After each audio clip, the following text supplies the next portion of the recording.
예, 안녕하십니까. 통일부 장관 권영세입니다. 민족의 명절 추석이 이틀 앞으로 다가왔습니다. 올해 추석에도 수많은 이산 가족들이 가족과 고향을 그리워하며 쓸쓸한 명절을 보내실 것입니다. 통일부 장관으로서 무거운 책임감을 느낍니다. 체제와 이념의 차이가 가족을 갈라놓을 수는 없습니다. 그러나 부모와 형제의 생사조차 모른 채 70년이 흘렀습니다. 시간이 얼마 남지 않았습니다. 한 달에만 이산가족 400여 분이 세상을 떠납니다. 남아 계신 4만여 분도 8, 90대의 고령입니다.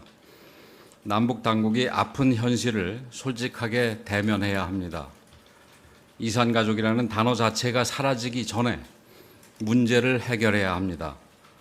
과거와 같은 소수 인원의 일회성 상봉으로는 부족합니다. 당장 가능한 모든 방법을 활용하여 신속하고도 근본적인 대책을 마련해야 합니다. 정부는 언제든 어디서든 어떤 방식으로든 이산의 고통을 덜어줄 수 있다면 모든 노력을 기울여 나갈 준비가 되어 있습니다. 오늘 정부는 남북 당국 간 회담을 개최하여 이산가족 문제를 논의할 것을 북한 당국에 공개적으로 제의합니다. 남과 북의 책임있는 당국자들이 빠른 시일 내에 직접 만나서 이산가족 문제를 비롯한 인도적 사안을 허심탄회하게 논의할 수 있기를 기대합니다. 정부는 열린 마음으로 북한과의 회담에 임할 것입니다. 회담 일자, 장소, 의제와 형식 등도 북한 측의 희망을 적극적으로 고려할 것입니다. 북한 당국이 우리의 제안에 조속히 호응해 나올 것을 강력하게 촉구합니다. 국민들께서도 정부의 노력을 성원해 주실 것을 당부드립니다. 감사합니다. 네, 지금부터 질의를 받도록 하겠습니다. 지금 정부는 이런 인도적 문제에 대해서 특별한 유인책은 생각하고 있지 않습니다. 이산가족 문제는 인도적인 문제이기 때문에 북한도 반드시 호응을 해야 한다고 생각을 합니다. 지금 이 시간에 남북 공동연락사무소를 통해서 통지문 발송을 시도하고 있습니다. 그리고 아시다시피 최근에 통지문에 대해서 거부한 적도 있고 그랬기 때문에 최근에는 북한에 제의를 할 때 통지문 외에도 이런 식으로 공개적인 제의를 하고 있습니다. 이산가족 문제는 지금 방금 담화문에서도 말씀을 드렸듯이 지금 추석 계기에 가장 절실한 문제라고 생각을 해서 담화를 하고 제안을 하게 된 것이고, 남북 관계에 있어서 어느 게 어느 것에 어떤 전제적인 거가 되고 선후 관계가 따로 있다고 생각하지는 않습니다. 어떤 의미에서 이산가족 제의를 통해서 다른 남북 관계 문제가 같이 풀릴 수도 있다고 생각을 합니다. 코로나까지 포함을 해서, 그리고 북한 나름대로 또 이 문제에 대해서 호응을 하더라도 북한이 원하는 부분이 있을 것입니다. 그래서 그런 부분에 대해서는 그게 이 내용이든 의제든 그다음에 형식이든 장소든 이런 부분에 대해서 북한 측의 이 희망을 고려하겠다라는 것이지 코로나만 반드시 고려해서 그런 부분은 아닙니다. 네. 오늘 장관님의 제안을 북한이 무시하거나 아니면 이 제안에 대해서 비난을 한다거나 했을 때 보관이나 대안 같은 건 있나요? 지속적으로 제안해 나갈 겁니다. 저희로서는 반드시 필요한 문제들에 대해서는 계속해서 북한에 대해서 문을 두드릴 것입니다. 이산가족 문제는 이 담대한 구상과 병행되는 문제입니다. 제가 담대한 구상에 대해서 설명하는 자리에서 말씀을 드린 적이 있던 걸로 기억을 하는데, 담대한 구상은 담대한 구상대로 가고, 또 이산가족 문제를 포함해서 인도적 문제는 인도적 문제로 병행해서 갑니다. 그래서 그 두 개가 서로 간에 긍정적인 영향력을 발휘할 수 있다고 생각을 하는데, 그게 어느 한쪽이 어느 다른 쪽에 어떤 수단적인 관계에 있다든지 선행하고 후행해야 된다든지 그런 건 없습니다. 우리는 계속해서 두 개를 병행시켜 나갈 생각입니다.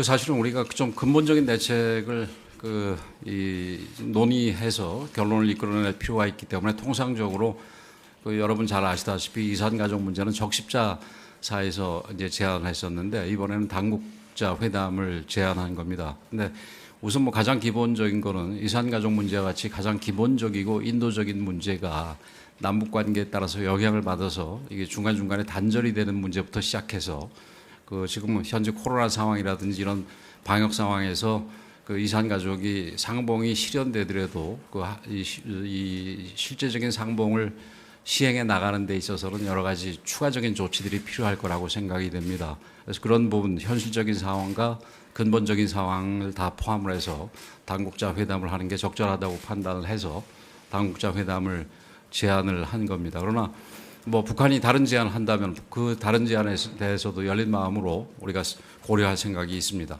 누구에게 저희 명을 했고 상대방은 그 통전부장 이선권을 저희 상대편으로 했습니다.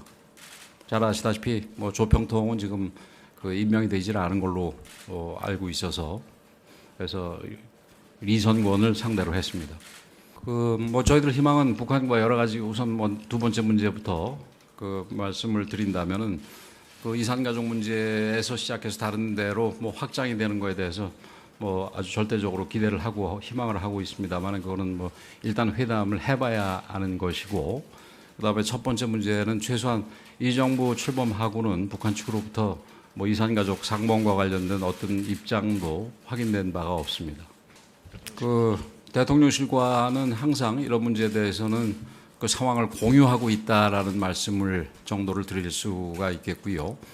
그 말씀하셨듯이 뭐 이산가족에 그 관련된 그 대화가 성사가 돼서 그 계기에 다른 인도적인 문제에 대한 요청이 있다면은 그게 무슨 뭐 조건 관계나 이런 부분은 아니지만 우리 정부의 기본적인 입장이 인도적 부분에 대해서는 정치 군사적인 상황과 상관없이 언제든지 그 지원하고 협력할 준비가 돼 있다는 게 우리의 기본 입장이기 때문에 그건 뭐 별개 문제로 우리가 충분히 긍정적으로 고려할 용의가 있습니다.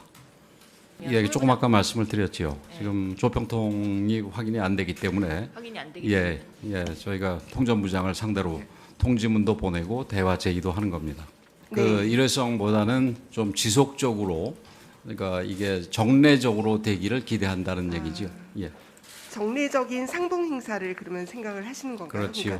그러니까 예. 화상 상봉이라든지 편지 교환이라든지 뭐 이런 여러 가지 아이디어가 있을 것 같은데 구체적으로 조금 추가 예, 설명을 그 뭐 화상상봉 문제라든지 고향 방문이라든지 뭐 이런 부분들은 여태까지 그 우리가 과거에 남북 간의 이산 가족과 관련해서 이루어졌던 부분에서 계속해서 이루어지기를 기대하고 특히 화상상봉 같은 경우는 현재 코로나 상황이기 때문에 북한이 더 그 이 화상상봉을 기대할 가능성도 있습니다. 그래서 그런 부분에서 오늘 한겨레 신문에서 조금 뭐 제가 악의적이라고 생각은 안 합니다만은 그 사실과 다른 보도가 있었는데 그 이제 직접 대면 상봉하는 거를 4번에서 3번으로 줄인 부분도 사실은 현재 코로나 상황이라든가 이런 걸 고려해서 그렇게 결정을 하게 된 겁니다. 네. 추가 질문이 없으시면 혹시 추가 질문 있으신가요? 네. 추가 질문이 없으시면 오늘 브리핑은 이것으로 마치도록 하겠습니다. 자, 여러분들 고맙습니다.